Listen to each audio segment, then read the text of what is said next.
is your name? What is your quest? What is the airspeed velocity of an unladen swallow?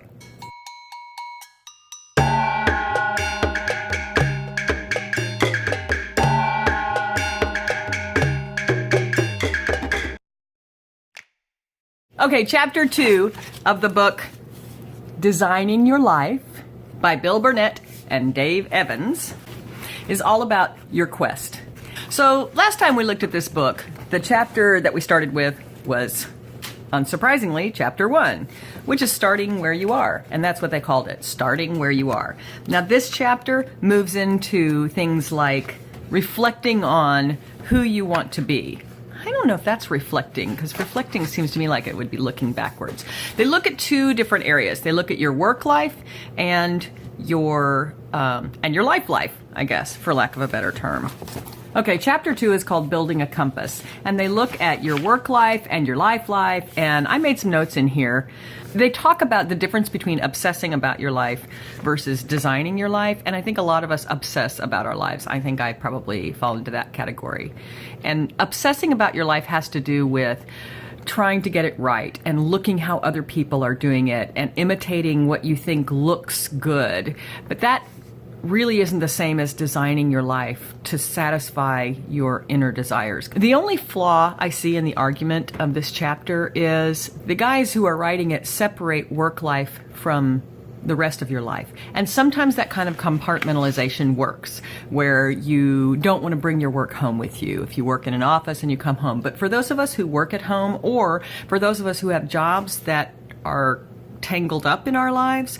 For instance, the job that I have, that it's my part-time job here in this little town where we live. I am an event coordinator.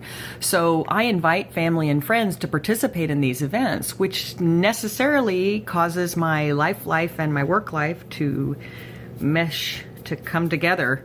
And that's actually a good thing in my circumstances, because I live in a very small town, and there's a lot about these festivals that's so uplifting and fun, and you want your family and friends to be involved in it. So those two lives tend to come together. But it's a small complaint, because the rest of the chapter, I think, is really, really good. They have a part of this called Work View Reflection, and they ask you a bunch of questions. And here are the questions that they ask when you review your view of work. Why work? What's work for? What does work mean? How does it relate to the individual, others, society? What defines good or worthwhile work? What does money have to do with it? What do experience, growth, and fulfillment have to do with it? These were such good questions. I ended up journaling on this section for quite a long time, and I have notebooks for all the various books that I'm doing. You know, I'm doing 3 different books right now all at one time. It's sometimes a little bit overwhelming, but nonetheless, the growth that can happen out of doing all 3 at once is pretty interesting. Plus, I'm seeing a lot of patterns. So this is my composition book for this particular course from the Designing Your Life book by Bill Burnett and Dave Evans of the Stanford Design School. So I did ask these questions, and I really dug, because they said you really want to spend about 250 words going through, not each question, but the whole set of questions. You want to spend about 250 words. I feel like it had me think really hard about what work is, and that's especially useful given that all of us do some kind of work. When I was a stay-at-home mom, that was my work. I was working as a stay-at-home mom, and in that case, my work life and my life definitely had everything to do with each other. So it was one of those things where I didn't really have the ability to compartmentalize, because they all went together. In my journal, I wrote, work is an organizing activity. Humans without work are left without a sense of purpose. A sense of purpose could be parenting a new generation, discovering fuel sources for progress and comfort, tending to people's mental health, teaching a skill that enhances the contributions of others. Work is for sharing ideas and provides for expanding the great consciousness. The great consciousness.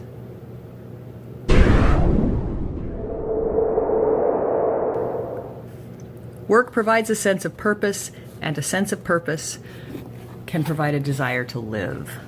I think there are so many questions in this second chapter that brought up things for me that I hadn't really thought about. We spend so much time with what I used to call the mechanics of daily living, like getting the laundry done, making sure that your house is clean for company, making sure that you have coffee.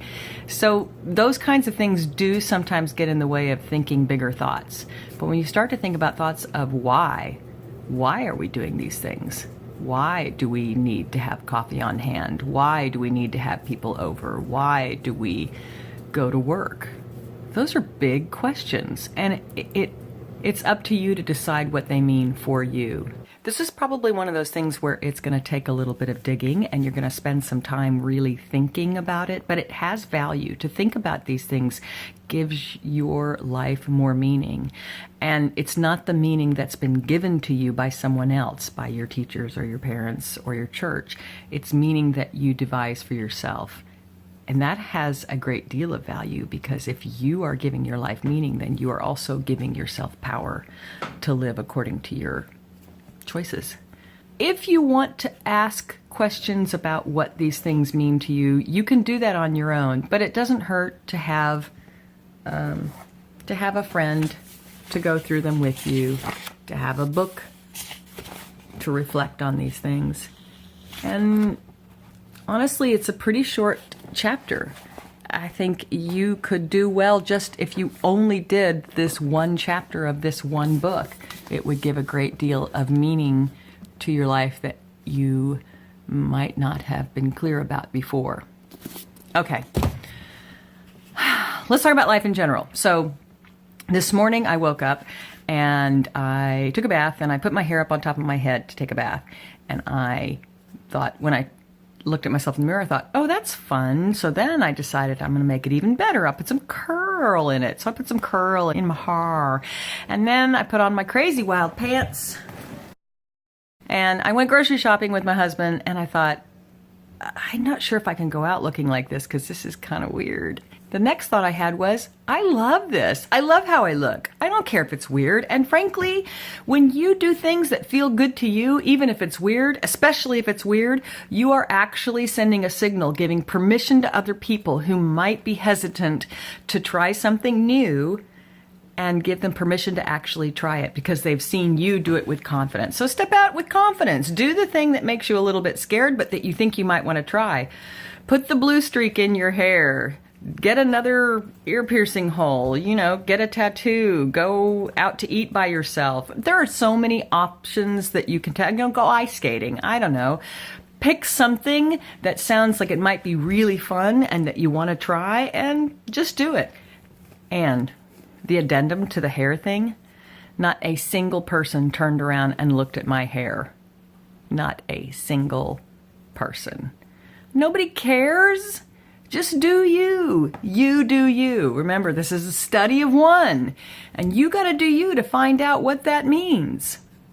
Okay. Like, subscribe, help me grow the channel, and tell me what kind of books in the comments that you're looking at. Are there books that are changing your life? Are there books that you want to try? Do you want to read one of these books? Have you asked your librarian to order one for you? If not, you should, and you can, and they will. Thanks for watching. Subscribe.